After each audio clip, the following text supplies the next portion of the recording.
നമസ്തേ. ഭാരതീയ വേദശാസ്ത്രത്തിൻ്റെ കുറിച്ചിട്ടൊരു introduction നൽകണമെങ്കിൽ ഞാൻ കുറേ ഹൈപ്പോത്തിസും കുറച്ച് യുക്തിൻ്റെയൊക്കെ പറഞ്ഞു. അതിപ്പോൾ നടക്കുന്ന എക്സിസ്റ്റിംഗ് എവിഡൻസിൻ്റെ ഡീറ്റെയിൽ വെച്ചിട്ടാണ്. പക്ഷേ ഭാരതീയ വേദശാസ്ത്രത്തിന് ഈ സയൻസ് എന്ന് പറഞ്ഞിട്ടുള്ളൊരു വലിയൊരു ചാനലുണ്ട്, ഓരോ ഹൈപ്പോത്തിസുണ്ട് ഈ സയൻസാണ്. അപ്പോൾ വളരെ ആഴത്തിൽ ചിന്തിക്കുകയാണെങ്കിൽ ഞാൻ അനുഭവിച്ചത് എൻ്റെ ലൈഫിനാണ്. ഇപ്പോൾ വേദം എന്ന് പറയുന്നത്, ഭാരതീയ വേദശാസ്ത്രം എന്ന് പറയുന്നത് എന്നെ സംബന്ധിച്ച ഗ്രന്ഥങ്ങളല്ല. അതിൽ ആ 2023 ബ്രഹ്മർഷികൾ ദർശിച്ച് അനുഭവിച്ചതിന് ശേഷം ഫസ്റ്റത്തെ ഈ ഏറ്റവും വെറൈറ്റി ആയിട്ടുള്ള റൂം, ഹിറ്റ് റൂമാണത്. ഭൂമി ഒരു ജീവിയാണെന്ന് പറഞ്ഞിട്ടാണ് ഞാൻ തർക്കിച്ചത്. ഞാൻ എൻ്റെ എല്ലാ റിസർച്ച് ചെയ്യുന്നത് എൻ്റെ കഴിഞ്ഞ കാലത്തെ ലൈഫിനെ എക്സ്പീരിയൻസ് ചെയ്തിട്ടാണ്. ഈ ഋഷികൾ വന്നതിന് ശേഷമുള്ള എൻ്റെ ജീവിതത്തിൽ ഉണ്ടായിട്ടുള്ള അറിവുകൾ വീണ്ടും വീണ്ടും റീത്തിങ്ങില്ല, ഞാൻ ശരിക്കും ഓർമ്മിച്ചെടുത്തിട്ടാണ് പറയുന്നത്. അപ്പോൾ ഭാരതീയ വേദശാസ്ത്രത്തിൻ്റെ നാസദീയ സൂക്തം എന്നൊക്കെ പറയുന്നത് ഇന്ന് സയൻസിന് പോലും ചിന്തിച്ച് തിരിച്ചറിയാൻ പറ്റാത്തൊരു വിഷയമാണ് പറയുന്നത്.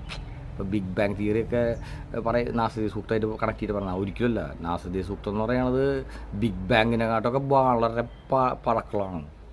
അതായത് പാസ്റ്റിൽ നിന്നും പ്രസൻറ്റിലേക്ക് വന്നാണ് ഈ പറയുന്ന യൂണിവേഴ്സ്. ഈ ചാന്തോക്യ ഉപനിഷത്തിൽ 9ാമത്തെ അധ്യായത്തിൽ 1 മുതൽ 10 വരെയുള്ള സൂക്തങ്ങളിൽ ഒരു സ്ഥലത്തിൽ നിന്നും പ്രത്യക്ഷപ്പെട്ട് ഒരു സ്ഥലത്തിലേക്ക് തിരിച്ചു പോകുന്ന, അതാണ് ശരിക്കും പറഞ്ഞാൽ ഈ ആത്മചിന്ത,